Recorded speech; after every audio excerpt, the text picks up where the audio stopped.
Welcome to the Lovecars on the Grid podcast, your global motorsport roundup with me, Tiff Needell, and Paul Woodman. Welcome to another Lovecars on the Grid. This week we look back at some Motogp, some Indycar. Seems to be Indycar every week, which is not a bad thing sometimes. And we also look at a few sports cars, and there's a bit of an exciting weekend coming up in terms of motor racing, spectacular motor racing. And we're not talking about the Monaco Grand Prix. But I mean, before we start, what do you think you're wearing, and where on earth are you? Well, I have to apologise for those of you watching on YouTube. There's a bed behind me. For those of you on the podcast, let me describe it. It's a bed. I'm in a Travelodge, £25 a night. Travelodge, living the dream as a motor racing driver. So living dream, Travelodge Leicester. And I've just been still wearing your racing underwear. I literally just a second walked in. I just ran into. Okay, I'll let you off. All right, I'll let you off. And this is. I saw a picture of Vicky Piria. I'm wearing. For those of you who can't see, I'm wearing a very nice Puma Nomex underwear, and I saw Vicky wearing the identical one to me this weekend, and I got to say, I think I carry it off a little bit better than Vicky. Moving on swiftly. IndyCar. I think we've got to talk about Grosjean. Pole position. Yeah, I think the big headline of last weekend was Roman Grosjean on pole position. I mean, fantastic. In his third or fourth race, and it was so good to see. And, a lot of people were saying, oh, he was a rubbish Grand Prix driver. That shows how rubbish IndyCar. I mean, it's awful what some of the Formula One fanatics will say, because they forget, Roman Grosjean, he dominated GP2 or Formula 2, I forget what it was back then. And he got into the Lotus team, matched Kimi Räikkönen. Yes, he had a crash at Spa, he was so famous for, but, Max Verstappen has had some crashes at Turn 1 in the beginning of his career. But he was as quick as Räikkönen. They took the battle to the McLarens, the dominant McLarens that year, and he could well have won a Grand Prix for Lotus. And then he, didn't get into a good car for the rest of his 8 or 9 years of Formula One. So for him, he's breathing again. He's got a car that he can win a race in. And people don't seem to understand that about IndyCar. I think it's a place for retired drivers. It's an easy place to win. No, Roman Grosjean is a very talented driver who you've got too used to seeing him fighting at the back of the grid. Therefore, everybody sort of thinks he's rubbish. But, Mick Schumacher, all he does every weekend is hopes he can beat his Russian teammate. That's his only dream, or maybe get one of the Williams. That's all Mick Schumacher can dream of. Whereas, Grosjean now can win a race, and he very nearly did win that race. An amazing start.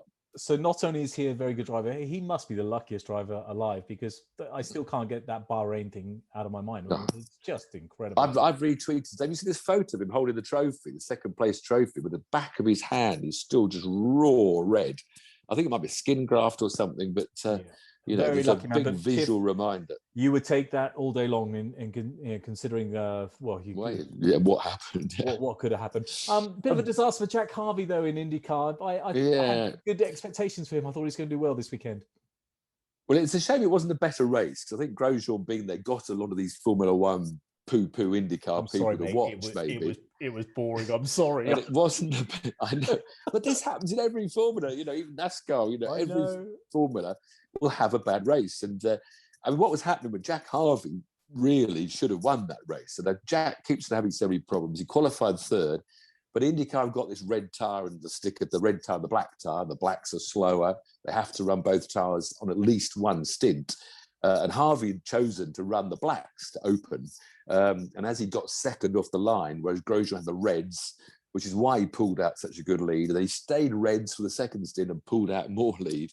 But by then, Jack was on reds, and so was Veekay.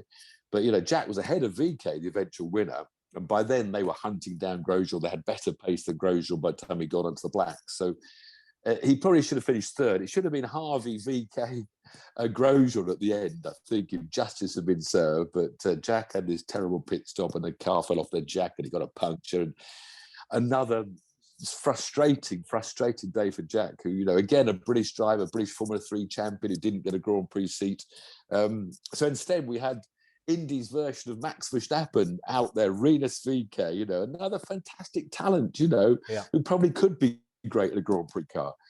He's 20 years old, this Dutch guy. He's a big friend of Arie Luyendyk, who won the Indianapolis 500 on a couple of occasions. And I raced against him in Formula Ford back in 1975, so I know Arie very well. But they suggested early on that he switched to America. And he did this for USA Formula 2000. He finished second in 2017, and he moved up to the Pro Mazda. And they've got this Indy ladder. They call it the Road to Indy, where if you win the championship, you get sponsorship to move up. And he went up to Indylights and finished second in Indylights, and then joined Indycar just last year and showed a lot of promise early on. And now that promise has been demonstrated with an amazing win. You know, we had Alex Palou, we talked about earlier. He won the opening round, I think, wasn't another young driver. You know, he went to Japan to try and further his career. He's at IndyCar, he finished third. And so the three sort of immigrants, as it were, beat off all the American regulars. So it was quite a weekend, but no, not enough overtaking to really make for a thrilling race, but plenty of strategy going on, and a great win in the end for Reenus. And what about the Indylights? Wasn't there a Brit in that as well? Yeah, because Indylights is there from GP2, and again, as I say, you win that championship, you get some money towards moving up to IndyCar. And they didn't run at all last year, but you know, Reenus was second there in 2019.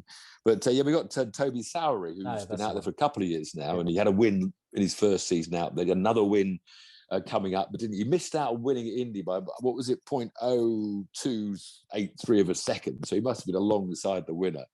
So yeah, another guy did well in the British Formula 3, couldn't find the gaps in Europe. So hopefully Toby might be in IndyCar in a year or two's time. Let's see. There's quite a lot of wet racing. We're moving over to Japan now, Japanese Super Formula. There was a lot of wet racing all over the world, but that was chaotic. Completely covered. Through it all, Guiliano Aleso, Jean Aleso's son won the race. But qualifying had been chaotic with red flags non-stop, and maybe Giuliano's quite lucky to get pole.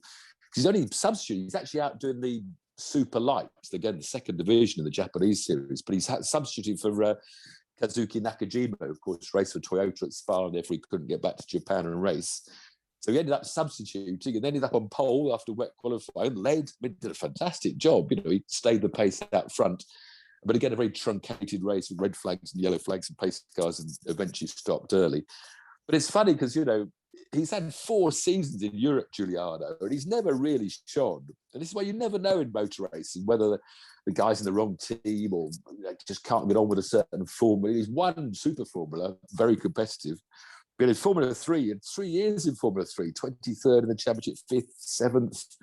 He did 2 years of Formula 2, 15th and then 17th. So, he's never really shown much speed in Europe, but maybe the Jean Aleso, maybe he's still young. They're so young, they go doing these Formula 3 when they're 15, 16, and maybe they're not mature enough. Maybe sometimes they're pushed up too early as this sort of pressure on being youngsters. But so maybe Guiliano Aleso will be a great, but I'm not so sure. He's certainly got a racing driver name, Guiliano Aleso. Yeah.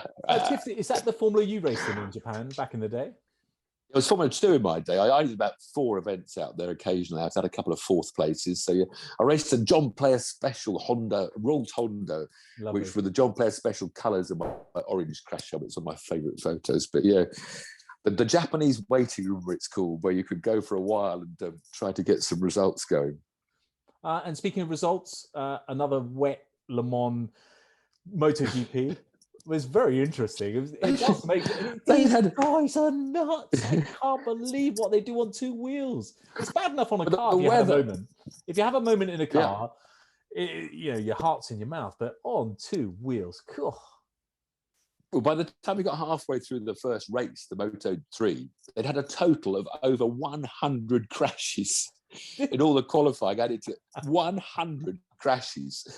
And I mean, the trouble is that Bugatti said it's a stupid circuit. Formula 1 cars went there once in about 1967, I think it was, and said we'll never go back there. It's just a go-kart.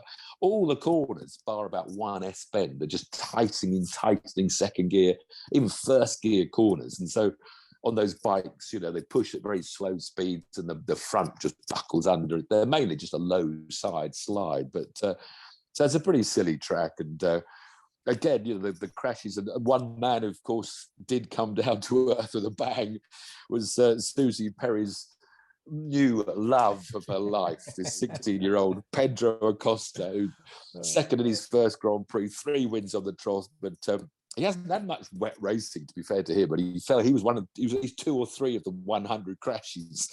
They ended up qualifying 21st on the grid, but he got up to 8th or 9th, I think.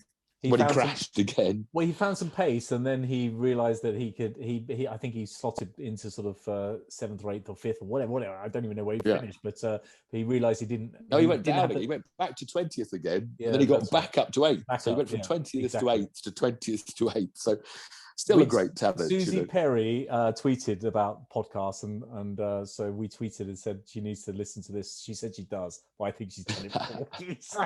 Because we love Suzi Perry, and she said she loves Suzi. Oh, gorgeous! She's gorgeous, absolutely. She's such a great presenter. Her love of amazing. That's what you want in a TV presenter: someone who loves their sport and gets on so well. British riders are 3 Brits in the 3 races.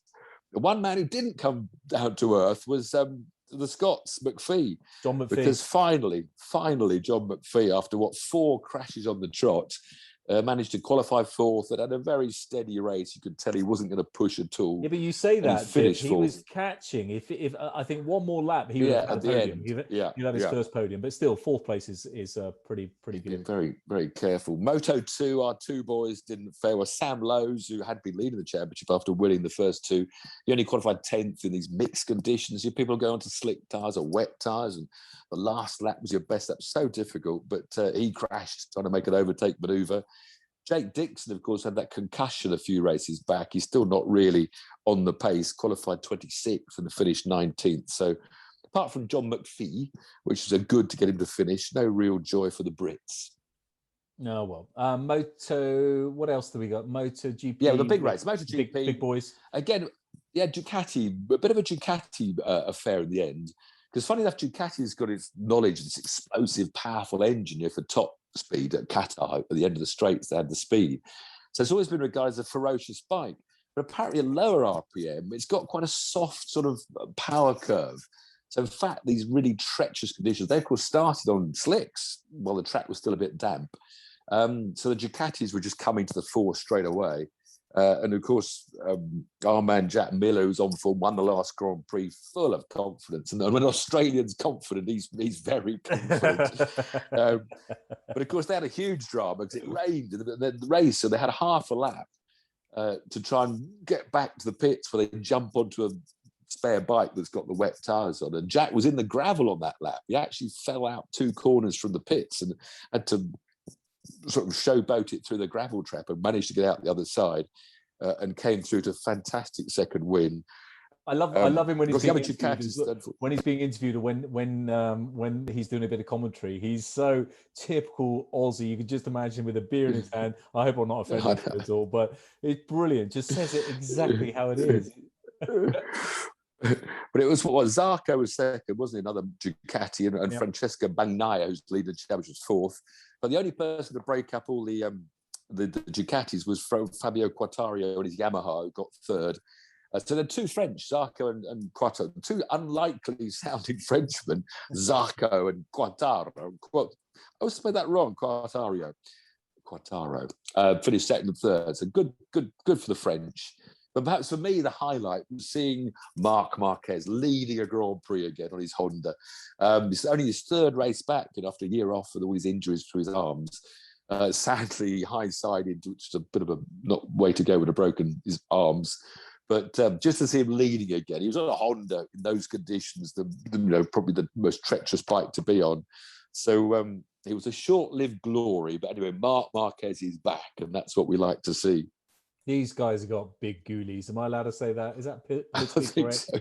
Oh, it's just massive admiration for anyone in motor racing, really, but those guys especially. Big respect. But again, not so much racing again. Again, another race where they're a bit more just spread out slightly, trying to slowly eke forwards, and it's very tricky. Those conditions, and especially that silly little type Bugatti circuit, not the best of tracks for racing. No, but more rain in Austria, and we haven't even mentioned this series yet. But we got to mention it. Robert Kubica was racing, so I think it's worth a mention. Yeah. second round of the ELMS, which is the European Le Mans series, the series that goes to Le Mans eventually, but they don't run the LMP1s or the hypercars. So LMP2 cars are the top class. And yes, Robert Kubica and his team won again in torrential rain they had up there. So he's won 2 on the trot. The best Brits waved to Philip Hansen and Tom Gamble down in 7th though overall. But we did win. Matt Bell won the LMP3, the second category for prototypes. He was part of the team that won that. So well done, Matt. We had one British win out there. Over the pond to some dry weather, Tiff. The dry Yes. the appropriately named Dryden 400 NASCAR. Did you watch this race? Yeah, and the number 5 got beaten again. And we're it's the Needell family favourite, you know. He just keeps on going there. Kyle Larson in the number 5 dominated the race, as he's done 2 or 3 previous races. But once again, right at the end, his teammate, and they were ended up with a record 1, 2, 3, 4 finish for the Hendrick group. Amazing to win, you know, the Chevys all close. But he got jumped at the last pit stop by William Byron and couldn't get by him. So Kyle had to settle for second again, much to our frustration. Again, not that much action, fairly processional. It was a weekend of processional racing. But perhaps the best racing was over in mid-Ohio for the sports cars. Again, another great series which we keep an eye on, especially see where the Brits are going, you know, the IMSA series. Because we had Oliver Jarvis and Harry Ticknell. Harry put on pole position out there, and they had a lot of the front 2 was split by about a quarter of a second at the end of that race. But Oliver Jarvis and Harry Ticknell got a good 3rd place. Of course, Kevin Magnussen's doing that series. We've got the 2 Haas drivers over in America, one in IndyCar now, and one Magnussen was 5th in his team with a Cadillac. So the 2 Haas boys enjoying racing in the sunshine of the United States.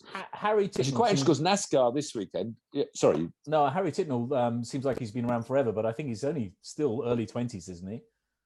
Yeah, lovely lad. He was he was very competitive in Formula 3 in Britain, and quite soon got an opportunity to do LMP2. He won the Le Mans Series LMP2 class in his first Le Mans, I think, and he's since had great contracts. He's out with Mazda now in America. And I just love seeing, you know, him and Oliver Jarvis, you know, earning good money, racing in great racetracks, and enjoying the life of being a racing driver. Yeah, fantastic. And that's about it for the weekend. There's lots going on, and this weekend we've got some amazing racing. Monte Carlo, beautiful. Yeah, but there's something else. I think there's a really big event. In fact, some team won a cup final in football. I think was it Leicester. I think near Leicester there's a tiny little track which is going to host the biggest event of this weekend, the Caterham Cannery, first race of the series, bigger than Lovecars. Yeah, we're there. So tell us, Paul, what you've tested today, but not on the full track. So how much do you get any more driving before the race on Saturday? Well, I've got Friday, so we get another day on Friday. So, but that's an optional day. So a lot of people didn't get to race today, which is didn't get to test today, which is quite good for me, I guess. But look, it's going to be super competitive. It's really competitive. Everybody was on the same sort of money today.